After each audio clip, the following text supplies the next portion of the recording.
But Mr. President, let me deviate a little, related din ito sa ating unused appropriations. Gusto ko lang ibahagi sa atin yung nangyari do sa, and this affects our economy, even yung investor confidence. You know, I have it on good information that yung announcement na ginawa, yung statement na ginawa ni ex-Congressman Saldico, na nagbintang siya na 100 billion, sinasabi niya na utos daw ng Pangulo na isingit sa BICAM. Your Honor and I both know that the 100 billion, and we went over, I know na, both of us went through the list independently or separately. And you and I agree na totoo yung listahan ng 100 billion pesos. Talaga nasingit sa BICAM. But yung sinasabi ni Saldico on social media as posted na nag-deliver siya ng 25 billion representing the 25% commission di umano para kay Presidente, that I will attest na hindi totoo. Yun talaga absolutely untrue or false. Untrue or completely false. Why? Because, you know, last Sunday, I received a call from the camp of former Undersecretary Roberto Bernardo. Ang sinasabi niya, noong nakita niya si Saldico sa social media na nagsasabing merong 100 billion di umano inutos ng Pangulo na isingit sa BICAM, napag-alaman ko from Undersecretary Bernardo na may mga tao sa Malacanang, not the President, not authorized by the President, who misrepresented him. I will name some of them. Undersecretary Adrian Bersamin. He name-dropped the President, making Saldico believe na utos ng Pangulo na ipasok sa BICAM yung insertions na 100 billion. Now, Yusek Traigib Olaybar. Other personalities. Anyway, regarding the 100 billion, binrake down, kasi nireview niyo yung kanyang notes. This is all related even to the appointment of Secretary Recto to be the Executive Secretary. As he is now the acting, I guess acting kasi hindi naman pwede magbigay ng ad interim appointment because Congress is not in recess, di ba? So, okay. Anyway, ang sabi niya sa akin, hindi po totoo yan, Mr. Senator. Kasi ang breakdown ng 100 billion, 81 billion, yun yung na-assign sa DPWH. Yung 29 billion, other agencies. Hindi niya alam. Out of the 81 billion or out of the 100 billion, yung sa 81 billion, 52 billion, siya ang personal na nag-handle. Ako po nag-handle nun. Nasa notes niya, ito yung kanyang table, binigay niya ako ng kopya. 51.01, I think almost 52 billion. Anyway, so 52 billion, yun yung personal hinandle niya. And talagang sabi niya, naghatid ako ng pera as kickback. But not to the President, but to Yusek Olaybar. And sabi niya, ang pagkaalam niya, kasama si Yusek Adrian Bersamin. 8 billion pesos, Mr. President, in at least 10 deliveries. The modus that yung arrangement nila is, may tigisa silang armored van. May armored van si Yusek Olaybar, may armored van siya, magpapark sa basement ng Diamond Hotel, darating yung van driven by Olaybar, and possibly, sabi niya, hindi siya sigurado, and possibly, along with Adrian Bersamin. Bakante yung armored van, ipapark, idadrab yung isang van na puno ng pera. Ranging from 800 million hanggang 2 billion. Umabot ng 2 billion only because sometime in March, yung kanyang date na sinasabi from, I think, March hanggang April, yung delivery. Very good nga raw siya, sabi ni Yusek Olaybar, kasi nakakapag-deliver. Ang biggest kasi naipon, because March 11, natatandaan niya, inaapuran niya na si Undersecretary Olaybar, nakunin na kasi napupuno na at saka matagal na nakapark. Ang sabi ni Olaybar sa kanya, wag muna kasi magulo ngayon dahil inaaresto si dating Pangulong Duterte. So naipon yung laman ng van, sabi niya, mga 2 billion pesos. That was the single largest or biggest delivery that he made to Olaybar. Kung saan napunta, hindi natin alam. But personally, he knows or he knew that, kasi personally, nagpapalit sila, no? Amounting to 8 billion pesos. 1 billion, he delivered to Secretary Bonoan. So that's 9 billion. Yung 8 billion was representative of 16% of the 81 billion or 82 billion. Ang usapan daw nila initially was 15%, Mr. President. Tumawad pa raw ng 1% si Olaybar, pero suspecha niya, natatawa raw siya dahil para sa sarili na lang ni Olaybar yung additional 1%. Kaya umabot siya ng 16%. 1 billion to Secretary Bonoan. Siya mismo nagbigay. So he was asking for my advice. Ang sabi ko sa kanya, can you put it in your own handwriting? And I'll see to it that it will reach the President. No. Isipan mo. But I took notes. When he was narrating what he was about to write down, I was taking notes together with my 2 lawyers. He was also with his lawyer. So, and that happened. The President received the handwritten narration. No? Ang sabi niya nga rito, eto, meron akong notes dito eh. Sabi niya, last quarter ng 2025, most likely during the last days of October or early November 2020, ano to? Last quarter. USEC Trigib requested for list of projects. Siya nagpe-prepare eh. Of course, along with USEC Cabral, kasi si Undersecretary Cabral naman ang tinatas ni Secretary Bonoan na mag-prepare na listahan. Ito nga yung awkward, Mr. President, and we want to correct this. Ano? Bakit nauna yung funding saka palang maghahanap ng items? Hindi po ba dapat may items nanggaling sa RDC bago po podohan? Complete with program report, complete with planning. Pero ito po, nauna pa yung pagpopondo saka palang hahanapan ng items na ililista sa NEP. Remember, bukod pa po ito, dahil ito, gaan na ito eh, BICAM na ito eh. And mind you, even during the NEP, anyway, mamaya ako na itakil yun. Ito yung sinabi niya rito. No? Ito, sinabi niya na si Trigib Olaybar prevented him from disclosing details on the 52 billion to Secretary Bonoan. Ayaw pa sabi raw, Mr. President. Tapos, sinabihan siya ni Yusek Trigib Olaybar na si Secretary Bonoan asked Executive Secretary Bersamin several times, sino ba magpapacilitate itong 52 billion? Of course, isasama sa BICAM, paano ito re-release? Sino magpapacilitate?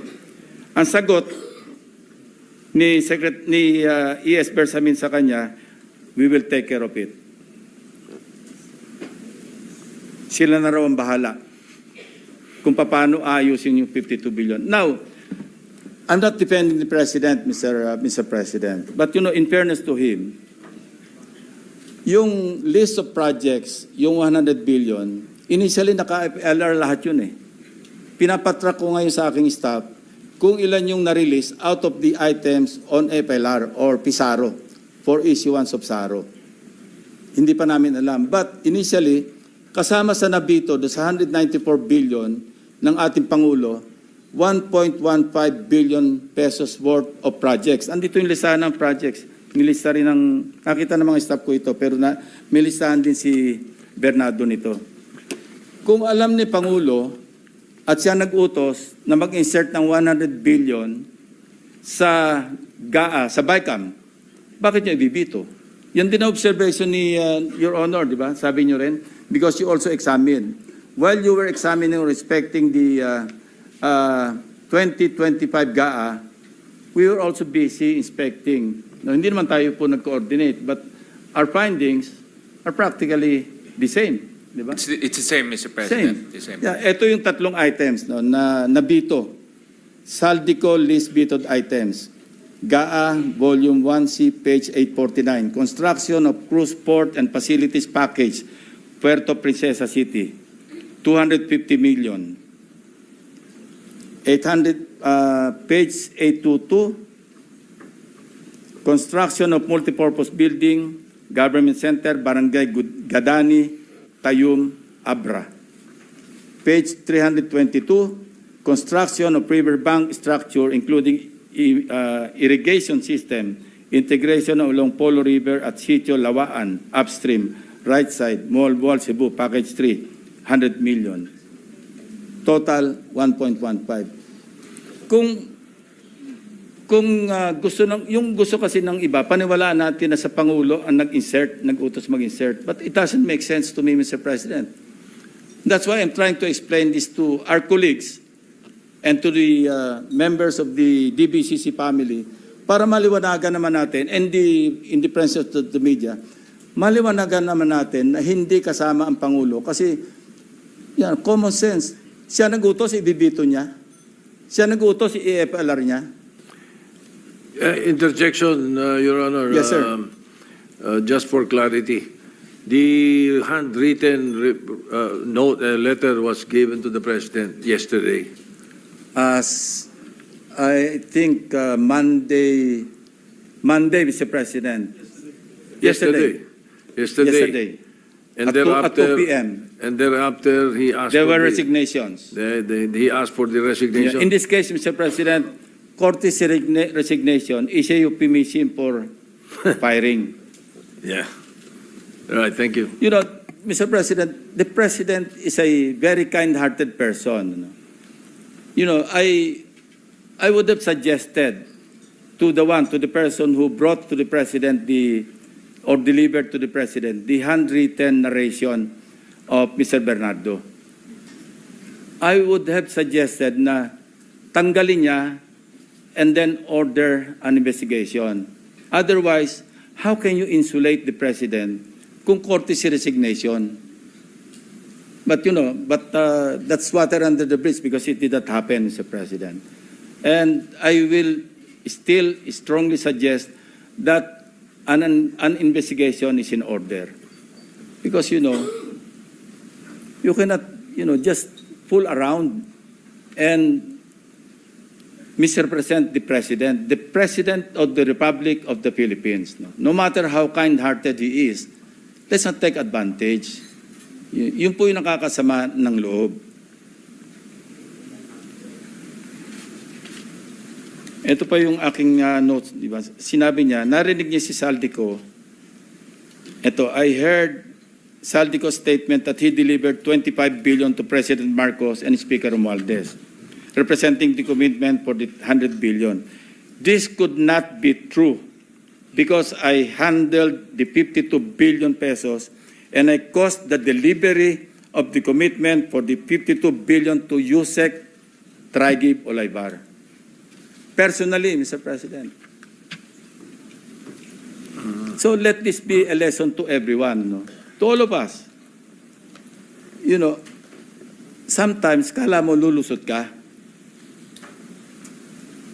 Pero sooner or later, it will catch up with you. Especially if you do it habitually. Who would know that the President would include in his zona, mahiya naman kayo? Who would know that I and my staff would work after hearing the President's message on several case studies, Oriental Mindoro, First Bulacan District. Who would know that Senator Marcoleta would call for a motu proprio investigation in the Blue Ribbon Committee? Wala po nakakaalam nito. Para rin itong mga projections, wala makakapredict. These are, unpredictable variables that could explode right in our faces, and it would be too late for those responsible to repent. Ang masama rito, Mr. President, apektado yung buong bansa . naglayo ang investors. Stock market is down. Yun po yung masakit dito. So, I'm appealing to our co-workers in government. I think we've reached the point na dapat isipin natin, enough is enough.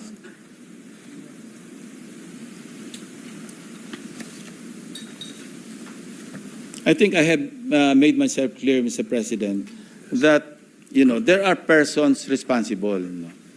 And ngayon, back to the NEP. I don't want to steer the proverbial hornet's nest. Pero ito pa yung isang practice. Alam nyo, sinabi ko na nga ito na, and I think the distinguished sponsor will agree with me, that the 2025 GAA is the most corrupt. Lagi natin sinasabi ito. And I would like to describe it as a national budget that is corrupt to the core, from start to finish. I have a document that I have also acquired. NEP pa lang, katakot-takot na po yung naka-insert. I've seen in that document, yung ilan lang ang aking babanggitin. Secretary Bonoan, allocable ito, allocable, non-allocable. SMB Batch 1, SMB Batch 2. SMB is Secretary Manuel Bonoan. Batch 2, Batch 3. Ang binanggit lang ni Yusek Bernardo, meron siyang 5 billion a year for 3 years kay Secretary Bonoan. Kaya nagkwenta kami ni Senator Kiko Pangilinan, di ba? Na 15 times 15 kasi 15%. That's 2.25 billion. I discovered in that document, aside from SMB, meron pang SMB Batch 1, I think 18.5 billion. Then there's another SMB Batch 2. Basta ang total, 25.5 billion. He's not even a legislator, Mr. President. And many more. Nakalagay, House Leadership, 143.5 billion. Of course, we also learned from the hearings na sa NEP pa lang, pag napasok, may 10% eh. And that's new to us because hindi natin alam to eh. Nalaman lang natin to sa mga hearings eh. Now, 143.5 billion. Mag-advance ng 10%. Magkano nawala sa Kaban ng Bayan? 14.35%. Write-off. Nagagaling sa mga contractors. So why would the contractors advance that much kung hindi sila siguradong sila yung mangungontrata? It sucks, Mr. President, to think na ito yung nangyayari.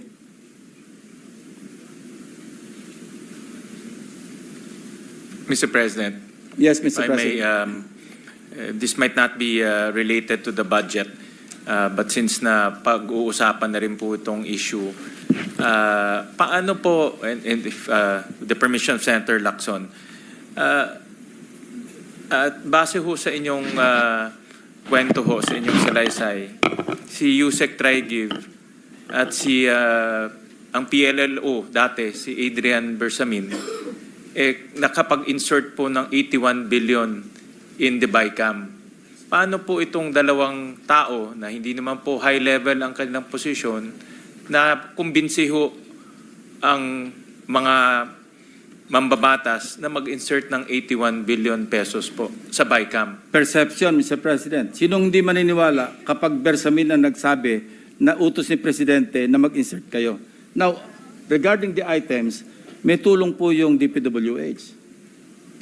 I would assume under Secretary Cabral because siya naman talaga yung nagpe-prepare ng list. Siya yung nagko-consolidate to find out baka merong redundancy, merong mga hindi viable, merong repeat projects. Siya lahat yan eh. So ito yung conspiracy, Secretary Bonoan, as far as DPWH. So yung naiiwan ng, kasi 81, so meron pang tayong ina-account na 29 billion. Iba't ibang agencies na raw yun. Probably other departments, 19. Other agencies. Kung 81. Kahit na ho, 19, kung 81, 19. 19. Yeah, 19 billion. Sorry. Sa pagkaalam ko ho sa mga ganitong proseso, marami mo hong nagbabantay. Andyan po yung House, andyan yung Senate, andyan yung DBM. At 81 billion at BICAM ho, napakalaking... 100 billion, Mr. President. 100 billion. Yung 81, sa DPWH lang Correct. yun. Yung 100 billion at BICAM, napakalaking movement po ang mangyayari. Bakit ho hindi na i-report ho to? Mr. President, that's why I laud your effort na maging transparent hanggang BICAM.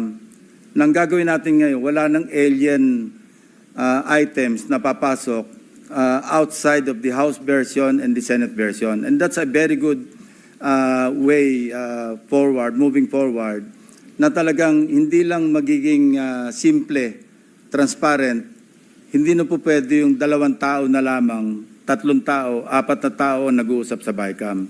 Now, you ask me, how could it have happened? Eh, nag-uusap, ilan lang eh. Bakit hindi pwede mangyari? Siningit yung 100. Pinaratify. Alam naman po natin, pag nag-ratify tayo, or even the members of the BICAM, sa Senate lang, di ba? Sa kapal noong ating pinipirmahan, page by page or every page, magiging kontrabida kapag inyuwi mo pa yung pinapapirmahan sa atin. Mahihiya ka kasi ikaw lang iniintay. Without reading, we would sign. But times are different now, Mr. President, and we fully trust you because of, what you have done so far. Lahat kami naniniwala na pag pinapirmahan mo sa amin yung BICAM report, assuming na member ako ng Bicameral Conference Committee ng Senate panel, and even the BICAM report for ratification, ako with you there, I will sign it without reading.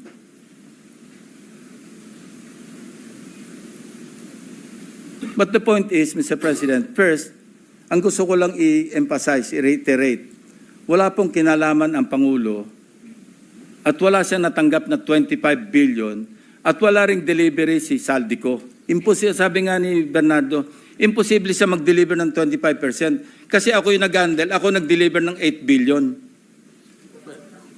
Saan kukuha ng 25 billion si Saldico? Eh yung 81 billion, by the way, yung 29 billion na kasi 81 minus 52, hindi ba?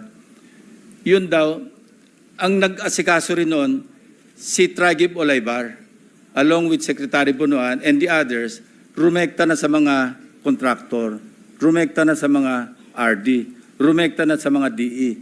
Hindi na niya napakailaman. Ang nahandle niya lang daw, 52 billion pesos worth of projects ng DPWH. Kasi the rest, 19 other agencies. Out of the 81, yung remainder, Olaybar again, along with Bunuan, hindi dumaan sa kanya. That's how the syndicate works, Mr. President. Mr. President, kino-confirm ko, hindi ho kami nag-usap ni Senator Lacson, but rineview ko ho yung mga projects at ganun rin po nakita namin na about 1.1 billion 150 ang na veto po ng Pangulo. So yun rin po yung aking nasa isipan kung ito po ay manggagaling sa kanya, bakit naman niya i-veto to? At nakita rin ho namin yung mga may tinignan din ho yung mga list of contractors ho doon kasi na-identify ho yung mga contractors. Marami ho sa contractors ay kasali rin po doon sa mga maanumalyang flood control. Nakita ho namin na nandiyan po sila Alpha and Omega General Contractor, ito po yung Diskaya. Si Wawaw Builders, nandiyan rin po. Si Legacy Construction na pinatawag natin dito, QM Builders. So ang ibig sabihin nitong mga contractors na nakita natin sa flood control, present rin dito sa 81 billion worth of projects. So, well, thank you, Senator Lacson, for your very eagle-eyed analysis on this matter. At yan rin po yung aming pag-iingatan moving forward, lalo na pagdating sa BICAM. At mentioned this many times na hindi na ho tayo papayag doon sa mga alien na projects, meaning projects na wala po sa original proposal at bigyan nilang papasok sa BICAM. I mentioned this many times dahil unang-una hindi ho na pag-usapan yan at pangalawa, masisira po yung buong budget process. And then live stream. The Yes, BICAM, whether big or small, will be live stream. There will be no more small BICAM. It will be live stream, no, this budget. So Irene will no longer cry. And I hope this, you know, Alam What- niyang alam ko. and I hope, Mr. President, what Senator Gatchalian has started can be sustained sana. Not only in the 2026 budget, sana all the way na. Kasi this is a painful lesson para sa atin lahat, Mr. President. You know, it pains me to see familiar names, some of them. The Executive Secretary is a good friend of mine, Mr. President. It pains me to mention his name.